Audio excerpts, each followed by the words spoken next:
Keir Starmer's been speaking out over the weekend, particularly around the National Health Service, saying if it's not reformed, it's going to die. He says he's going to tackle the bureaucratic nonsense that's holding the NHS back. And we've come up with a variety, well, not we, they have come up with a variety of suggestions as to how they're going to do it. John, you advised Tony Blair. You know, here we've got this potential Prime Minister in waiting, some people are calling him. What did you make to what he said? He's created a variety of different suggestions as to what he would do to reform the NHS. Did you agree with him? Well, I thought the big thing was he wrote an article for the Sunday Telegraph. He did. Not for the Guardian. So he went to a place that some Labour Party members would be, that's offensive to even go to the Telegraph. So that was good, go to there. And I thought he's right. The NHS can't be a sacred cow. It's got to change because technology's changed, ways of treatment have changed, lifestyles have changed, people have changed. And I think he's right to say, and it's a very Blairite message actually, he's saying you need reform. And Tony always said the health service does need more money. It did need more money after Margaret Thatcher and John Major, but he also needed reform. And Tony brought in the private sector. Almost immediately in 1997, brought in the private sector to do operations. And I think that kind of thinking that Keir Starmer's been exposing and the way that Wes Streeting's been talking, it suggests that he wants to talk to the public and not to the party. And I think that's the most important thing in a political conversation. You've got to involve the whole country in this because people do not think that the NHS is working. And if the people think the NHS is working, you've got to have a plan for fixing it, and it's not got to be just more money, it's got to be a different way of doing things. But I want to come back to you on a lot of that, but first I want to hear from Dominique. Yeah, I was really surprised by this, actually. I think this is a very astute thing to do from Keir Starmer because it suggests that he's actually listened to what the country is saying and what we say week on week on this panel and many others is that we treat the NHS as though it's a religion. Any criticism of it or suggestion of change or the use of the private sector, you're screamed at and told that you want to privatise the NHS, when actually, when you look at many European countries, they have a quasi-private insurance system where it's heavily subsidised by the government, but there is sort of that private sector role that it plays.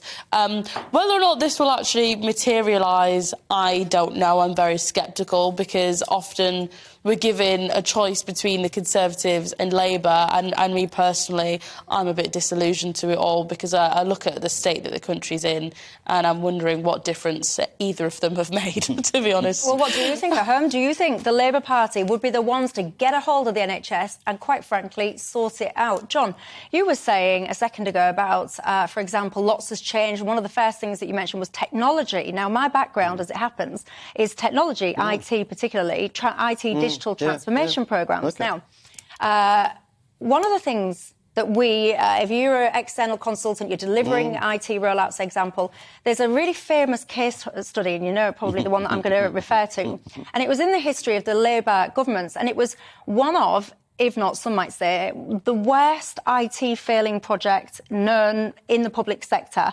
And it was all about trying to reform the NHS using technology. It completely bombed. It cost the taxpayer, depending on whose reports you believe, anywhere between $6 billion and some people say up to $20 billion.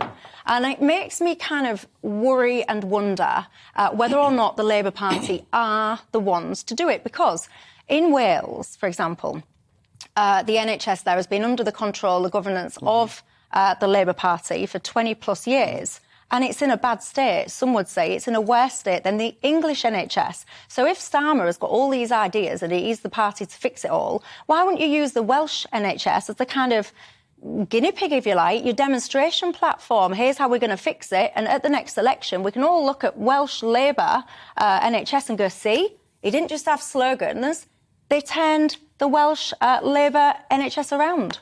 The first thing that the Welsh Labour Party in government did after devolution was made a big decision, and they've been backed by the voters ever since. They made a big decision not to close small cottage hospitals.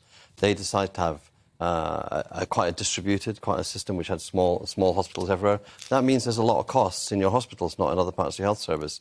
I think that drove a whole lot of the way that they've been managing the health service in Wales since then. That's not the English model. We have big district general hospitals. When I talked about technology, I was partly thinking about the fact that I can remember as a primary school kid the first heart transplant in the world when that happened. And now every local hospital in England can do a heart and lung transplant. So there's a lot of technology, starts as innovative and then becomes very distributed. So some of it's cancer treatment, some of it is that.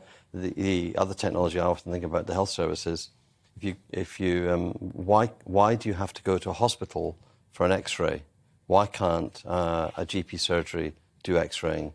That would free up a whole load of people from going into A&E and going into hospitals. There's all kinds of ways of breaking up the tasks. I think you're right. It's a big, complicated system, the NHS. We'd always say on the Labour Party side, trust the Labour Party because we founded it. But then why ain't the Welsh NHS the beacon then? Because we've given the Welsh NHS to the people of Wales, the Scottish NHS. Yeah, but the people of Wales, it's the Welsh Labour Party. It's the UK Labour Party that will run the country. It's Keir Starmer and the UK Labour Party. And the UK Labour Party is going to run the health service that we have in the UK. And we need a lot of change in the hospitals. We need a lot of change in primary care. A lot of change, I think, the balance between pharmacists and local doctors. Well, and I think that's the areas of reform that Keir's been talking about are where a lot of frustrations are at the moment, getting access to an appointment, getting access to a GP. But we've seen what the pharmacists did in the vaccine rollout. They can do a much bigger role in doing tasks that at the moment you have to still go to a GP for. I've got to say, it still doesn't wash with me why, if Labour are the party that are going to sort the NHS out, why Welsh NHS is in a worse state in lots of ways than the English one. But anyway, I'll move on. If I was a medical specialist, my bottom would be clenching when I heard some of the stuff that Keir Starmer was saying. And I'll tell you for why. One of the things that he says he would bring in would be allow patients to bypass GPs to make self-referrals to specialists. Yeah. If I was a specialist, I've already got waiting lists as long as 10 of my arms. Now, any old random who thinks I've got a bad back, I know what I need to do, I need to go see Dr. ABC, I'm going to refer myself. Your workload now has quadrupled probably, and then some, because people can self-determine who they need to see. Yeah, I was thinking that, because surely you're just transferring the problem and actually making the problem greater when you might think you need physio when you don't need physio. So, but I suppose common sense would say that there would be some sort of filtering process before that. It wouldn't be just, here's this number, call it up. Like, there would be some sort of process. Maybe it could be using the NHS app, you know, a questionnaire online or something like that. I don't know. But it sounds a bit weird to me. Would there be a process? Most of the referrals to consultants are with people with long-term conditions, and people who have long-term conditions know what they've got. I've got arthritis. I've had arthritis since I was in my 20s, early onset arthritis. I've also got anybody with long-term conditions knows when they need to see the specialist. But what they have to do is go see a GP. So you're putting an extra bureaucratic cost in there. There would undoubtedly be some kind of triaging. But in the American system, where the American system works, in the continental system where it works, in the Australian system where it works, people have a gynecologist. Women have a gynecologist. People have a dermatologist. People have a specialist they have a relationship with. And we have our system. Our system was created during the war, legislated just after the war, and in the bones of it is a rationing idea.